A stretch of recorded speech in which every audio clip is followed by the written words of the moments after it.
안녕하세요. 한국산문 구독자 여러분. 어느덧 입춘도 지나고 봄이 다가오고 있습니다. 봄을 기다리는 설레는 마음으로 한국산문 2월호 함께 살펴보실까요?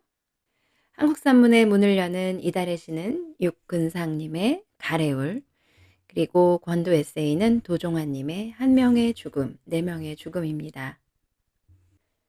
글을 읽다 보면 저자가 궁금해지죠. 이번 달에는 나야 문 열어의 저자 김낙효 작가를 만난 이야기를 담았습니다. 그곳을 담아오다 코너에서는 철강과 첨단의 도시 미국 피츠버그에 대한 이야기를 만나보실 수 있습니다. 난장이가 쏘아올린 작은 공예 작가 조세희님의 별세 소식을 들으셨을 텐데요. 권성우의 인문학 응접실에서는 조세희 작가를 기리는 글을 만나보실 수 있습니다. 산문로에서 코너에서는 양귀비 꽃보다 더 붉은 그 마음이라는 제목의 글을 박상률 교수님의 글로 만나보실 수 있습니다. 2월호의 특집 제목은 설레고 뜨거웠던 삶 속에입니다. 설레고 뜨거웠던 시간 속에서 행복을 느끼고 또한 힘든 시간을 견뎌낸 이야기 5편을 만나보실 수 있습니다. 제201회 수필공모 당선작에는 강민숙님의 그날도 왕관을, 윤지영님의 아름다운 청년, 그리고 조성진님의 쿠바를 떠나며 사랑을 알았네. 이렇게 3편입니다. 모두 축하드립니다. 송파구 위례에서 변찬우님이 독자마당에 글을 보내주셨습니다. 앞으로도 한국산문 많이 사랑해 주시기 바랍니다. 소지연님의 46살 딸의 모닝커피를 작가의 낭독으로 들어보시면서 2월호의 문을 닫겠습니다.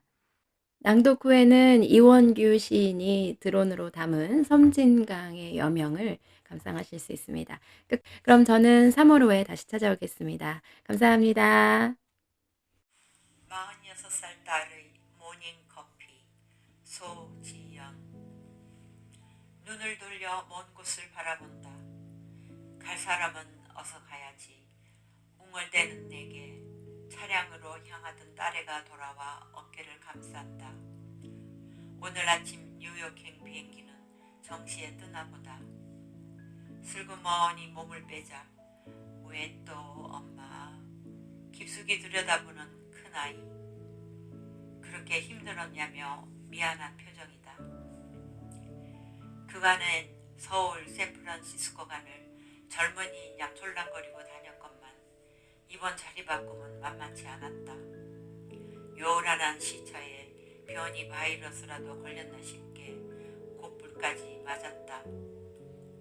나이는 숫자일 뿐 으스대다 자연의 이치를 거슬러 거니 반성하면서도 누군가로부터 토닥임을 받고 싶은 심정만 오롯했다. 며칠 전 뉴욕에서 도착한 딸이 재택근무를 하며 옆에 있다는 사실이 든든하게도 다가왔다. 만으로 45이나 된 그 애를 한 해나 넘어서 만나게 되었으니 흠씬 더 나이 먹은 어미는 엄살을 부려도 좋으리라. 딸이 있어 그리에 볼 수 있는 사치는 상상만으로도 달콤했다.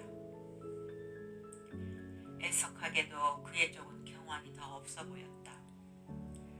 얼마 전 전화로 이번 업무가 예상외로 팍팍할 것이란 소식을 알려왔건만 그새 잊었다. 제 딴엔 절호의 기회랍시고 기상하자마자 자식을 밀어놓고 끼니 때만 비치다가 다시금 모니터로 돌아가는 바야흐로 코로나 시대 워킹맘이었다. 나이 지긋한 딸과 연세를 많이 잡순 어미가 이맘때쯤 나누어야 할 화두는 꺼내지도 못했다. 그동안 가슴 한편에 묻어두고 시도 때도 없이 꺼내보던 딸이건만 가까이 왔음에도 먼산 바라기를 또 했다. 게다가 책상만 끌어안고 미동을 않는 모습이나 허물어진 자세가 쇠퇴한 줄만 알았던 노파심까지 일으켰다. 아무리 분신이라지만 나같이 아프면 안 되고 말고 고질이 된 무릎병까지 쑥덕이자 한 걸음에 그 앞에 내달았고 추스리지 못한 푸념들이 쏟아졌다. 대체 나이 먹어가면 이 무슨 고생이야. 제발 일어나 스트레칭 좀 하면 안 돼? 곧이어 그의 뼈아픈 손토가 뒤따랐다.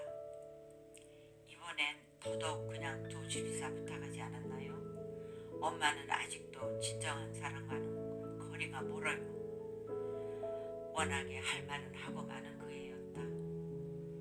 더구나 낯선 나라 낯선 도시에서 외로움과 시련을 딛고 홀로 스타디움에 오른 장성한 딸의 입에서 나온 지적이었으니 성별을 알아내기 어렵던 시절 집안 어른께도 늦가기 부부에게도 손주이자 첫 아이는 당연히 사내아여야 했다. 그런 여망 때문이었는지 처음부터 그 애는 톰보이로 자라났다. 게다가 해외에 체류하던 남편에 합류하려 부모님께 빚덩이를 맡겨두고 유학 가려던 철부지가 바로 나였다. 처음부터 정을 떼기에 급급했으니 자연히 고립된 아이로 자라날 수밖에 없었을 거다. 어느 날 뒤늦게 정신을 차려 허둥지둥 다가갔을 때도 그 애는 가만히 혼자 두길 원했다.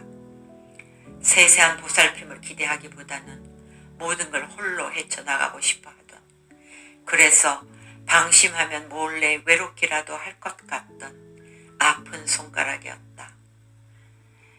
그렇던 그이가 훌쩍 아이 엄마 되어 내 옆에 와 있었다. 철부지 엄마의 손길이 이번만은 절실히 필요했는지 모를 일이다. 저도 모르게 진정한 사랑이란 화두를 던져놓고 자판만 두드리는 딸의 모습은 그런대로 담담해 보였다. 제 말에 제가 놀라 속은 이미 풀려 있을지 모르지만 워낙 곰살맞지 않으니 제 편에서 말을 걸어오긴 어려우리라. 엄마라서 던질 수밖에 없던 지당한 염려 한 조각에 미안하다 먼저 말하기도 겸연쩍지 뭔가. 무슨 뾰족한 수는 없을까? 평소 기복적인 기도라면 결벽증 환자처럼 거렸음에도 어느새 기복에 매달리고 있었다. 기적이라도 일어나 제발 화해의 물꼬를 트게 해주십사 간구하는 일밖엔 아무것도 없었다. 그리고 그 기도는 그에게 아침 커피를 끓여주는 일로 시작됐다. 새벽 5시 커피 주전자가 막 끓어오른 순간 어슬픈 내 기도가 답을 해왔다. 누에가 고치를 뚫고 나듯 내 안에 묻혔던 아이의 염원이 터져나왔다. 지난해 이맘때쯤 주택길을 걷다가 마주쳤던 한 장면이 그걸 도왔다. 하얀 대문이 반쯤 열린 앞마당엔 떨어져 뒹구는 곰 인형과 그걸 내려다보던 반려견이 있었다. 뭉치를 떨어뜨린 녀석이 층계참에 서서 좀 더 나은 장난감을 원한다는 듯이 물결인 눈망울을 들던 무척이나 당혹스러운 순간이었다. 그러고 보니 딸의 바람도 늘 그랬던 것 같다. 나대로는 그에게 걸리는 게 많던 지난날 시모님께 민망할 정도로 유별난 내리사랑을 쏟던 나였다. 제 아무리 베풀어도 부족하던 그건 주체할 수 없는 거대한 욕망이었다. 그럴 때마다 걱정이나 위로 같은 단순 음식을 거두고 용기와 지지의 큰 양식을 달라며 사소한 염려 따위는 뛰어넘어야 한다고 다그치던 그 애였다. 글쓰기에 전념한 덕에 내보이기 시작한 근래 내 초연함이 근사하다 칭찬해 온 것도 엊그제였지 싶다. 이번에야말로 걱정만 하는 엄마랑 걱정 안 해도 될 넉넉한 품을 찾은 게 틀림없고, 딸 자식 일이라면 오감부터 샘솟던 원초적 모정에서 진화하여 해님 달님처럼 묵묵히 그 자리에 있기만 바랐을 거다. 아쉽게도 이번에 또 한 번 그 부탁을 기억해내지 못했으니 진정한 엄마 되기란 그토록 어려운 길이었나 보다.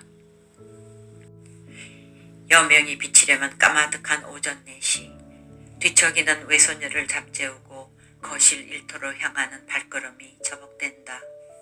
뉴욕 시간으로는 벌써 7시, 곧 시작될 비대면 회의에 숨 고르기도 바쁠 것이다. 며칠 있으면 제 집으로 돌아가 다시금 한동안 만나지 못할 그 애에게 한 번쯤 다른 엄마가 되어보기로 한 아침, 뻐근한 팔다리를 깨워 기지개를 켜본다. 소리 죽여 방문을 열고 미끄러지듯 주방으로 나아간다. 손목 증후군에 시달리는 손가락으로 더듬더듬 커피콩을 갈고 필터 내리기에 성공한다. 이번엔 그의 처지를 안단테 아다지오로 읊으며 가장 기묘한 이해와 지지를 부어넣는다. 군말 하나 없이 커피잔을 건네자 멋쩍게 받아든 워킹맘은 따끈한 김이 오른 한 모금을 훌쩍이더니 새벽부터 웬 고생이냐며 엄지척을 든다. 그렇게 홀로 두고 내 방으로 돌아온 시간, 단숨에 내리던 달콤한 한숨을 잊지 못할 것이다. 오랜만에 던져온 46살의 미소도. 대문 앞에 줄준 분꽃 위로 아침 햇살이 너울댄다. 한쪽 발만 두른 그 애와 나 사이에 짧고도 영원한 순간이 흐른다. 징그럽다며 밀쳐내자 싱긋 웃고 돌아서 가는 톰보이. 조금은 무거운 듯 가벼운 걸음이다. 그렇다. 너무 아끼고 다독이다 보면 사랑도 방망하는 법. 우리 부모님도 그 외의 조상님도 매 한 가지였으리라. 아무렴 다시 짓고만 이번 회한이게 그냥 두자. 그리움으로 생겨난 외로움은 해님 속으로 날려보내자.